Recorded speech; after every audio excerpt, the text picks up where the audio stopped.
Hello मेरे प्यारे दोस्तों, आप सभी को मेरे यूट्यूब चैनल कहानी का खजाना में स्वागत करती हूँ। आई होप आप सभी लोग खुश होंगे, स्वस्थ होंगे। चलिए दोस्तों, आज आप सबको मैं एक नई कहानी सुनाती हूँ। मैं नीचे झुका। जैसे ही मैंने खोला, मुझे सामने दिखा और मैंने अपना हाथ आगे बढ़ाया। दोस्तों, मेरा नाम रवि है और मैं ग्वालियर में रहता हूँ। मैं 25 साल का हूँ। रंग मेरा हल्का गेहुआ है और गठीला बदन। मेरी एक दोस्त है शिवानी। वो 24 साल की है, गोरी और बेहद ही खूबसूरत। उसे कोई एक बार देख ले तो देखता ही रह जाता है। हम दोनों कॉलेज में एक साथ ही पढ़ते थे। तब हम बस नॉर्मल दोस्त थे। कॉलेज खत्म होने के बाद हम दोनों अपनी अपनी मंजिल की ओर आगे बढ़ गए। 2 साल के बाद अचानक से एक दिन मैं उसे शॉपिंग मॉल में मिला। उस दिन उसने एक फॉर्मल ड्रेस पहनी थी। मैं उसे देखता ही रह गया। हमने नंबर एक्सचेंज किया और फिर रोज बातें करने लगे। शिवानी से बात करके मुझे एक अलग ही खुशी मिली। जब वो हंसती थी तो उसकी आवाज में एक अजीब सी कशिश थी। धीरे धीरे हमारी बातें व्यक्तिगत होने लगी। एक शाम हम बगीचे में मिले। मैंने मिलते ही उसे कस के गले लगा लिया।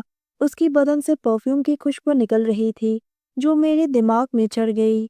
बगीचे में थोड़ी देर बैठकर बातें किया और फिर बाहर आकर चाय नाश्ता किया। उस रात फोन पर बातें करते वक्त मैंने कहा, शिवानी, आज तुमसे मिलकर मुझे बहुत ही अच्छा लगा। वो हंसते हुए बोले, क्यों, आज क्या हुआ? मैंने मुस्कुराते हुए कहा, आज पहली बार तुम्हारे गले मिलकर मुझे एक अलग ही सुकून का एहसास हुआ। वो शर्मा गई। उसकी हंसी में एक अलग ही जादू था। दोस्तों, चैनल पर नए आए हैं तो इस वीडियो को एक लाइक करें और चैनल को एक सब्सक्राइब करें ताकि ऐसे ही कहानियाँ आप सबके समक्ष प्रस्तुत कर पाए। चलिए दोस्तों, अब कहानी में आगे बढ़ते हैं और आपको यह कहानी सुनाते हैं। फिर हर रोज ही हमारी इसी तरह से बातें चलती रही। कभी लंच में तो कभी डिनर में हम दोनों मिलने लगे। मैं कभी कभी मौका देखते ही उसके गालों को चूम लेता था। वो शर्माती लेकिन मना नहीं करती थी। एक दिन उसने मुझे फोन किया और कहा, रवि, आज वैलेंटाइन डे है, चलो कोई अच्छी सी मूवी देखने चलते हैं।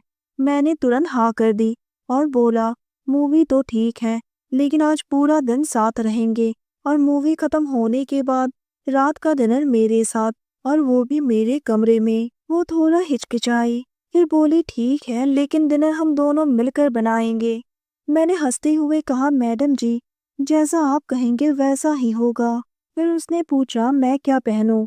मैंने कहा, तुम पर लाल रंग बहुत ही अच्छा लगता है। उसके बाद मैं उसे पिक करने गया। हम दोनों मूवी देखने लगे। मूवी के दौरान मेरा ध्यान उसकी तरफ गया। वो कयामत लग रही थी। मैंने धीरे से उसका हाथ पकड़ा। वो मुस्कुरा दी। मूवी खत्म होने के बाद हम घर आ गए। हम दोनों घर आकर रात का खाना बनाने लगे। मुझे मसाले का डब्बा नहीं मिल रहा था तो मैं नीचे झुका और जैसे ही मैंने अलमारी खोला, सामने गुलाबी रंग का डब्बा दिखा। मैंने हाथ आगे किया और डब्बे से मसाला निकाला। मुझे पहले से ही पता था कि शिवानी को मसालेदार खाना बहुत ही पसंद है। खाना खाने के बाद हम दोनों सोफे पर बैठकर बातें कर रहे थे और मैंने हिम्मत जुटाकर उसे अपने दिल की बात कह दी तो उसने जवाब दिया, मैं तुमसे इतना प्यार करती हूँ कि बस तुम्हारा साथ चाहती हूँ। मैंने धीरे से उसके होठों को चूम लिया। उसकी सांसें तेज हो रही थी। मैंने उसके गर्दन पर किस किया तो वो सिहर उठी। तभी मेरी माँ का कॉल आया। माँ ने मुझे फिर से शादी के लिए जोर दिया। मैंने जल्दी से कहा, माँ, मैं अभी बिजी हूँ, कल बात करूँगा, और मैंने कॉल काट दिया। शिवानी ने पूछा, क्या तुम शादी करने जा रहे हो? मैंने कहा, हाँ, वो माँ चाहती है कि मैं उनकी सहेली की बेटी से शादी कर लूँ। वो बोली, तुम मेरे लिए बहुत स्पेशल हो, मुझे शादी नहीं चाहिए। मैं जानती हूँ कि हमारी कास्ट अलग है।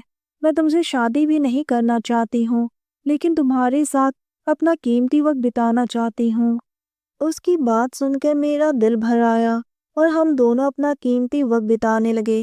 धीरे धीरे उसकी मीठी आवाज़ पूरे कमरे में गूंजने लगी। उसका साथ पाकर मैं भी बहुत ही खुश हो गया। उसकी आंखों से आंसू बह रहे थे। मुझे समझने में देर नहीं लगी कि वो मेरी शादी की बात सुनकर दुखी हो गई हैं। 1 घंटे बाद मैंने उससे पूछा, तुम खुश तो हो ना?